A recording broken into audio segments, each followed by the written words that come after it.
الله ولي الذين آمنوا يخرجهم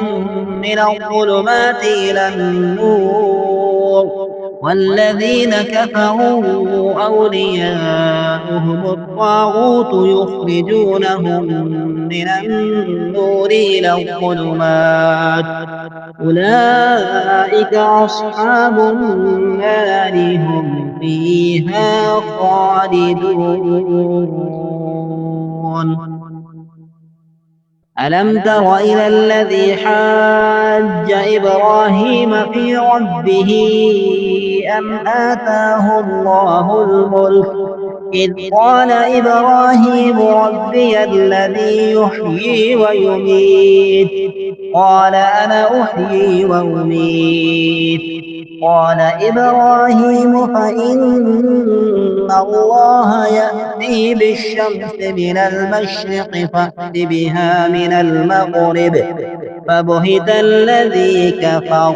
والله لا يهدي القوم الظالمين. أو كالذي مر على قرية وهي خاوية على عروشها قال أنى يحيي هذه الله بعد موتها فأماته الله 100 عام ثم بعثه قال كم لبثت قال لبثت يوما أو بعض يوم قال بل لبثت 100 عام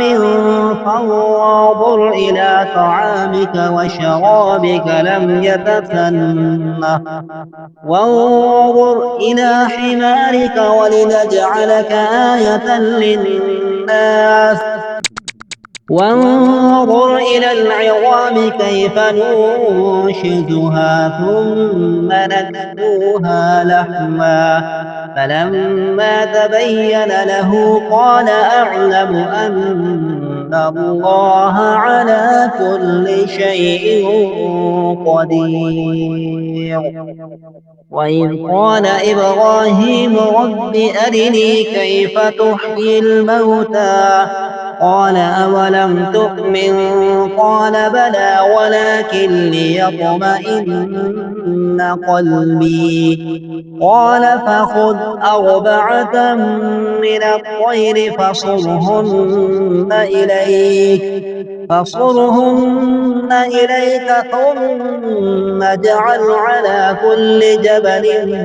منهن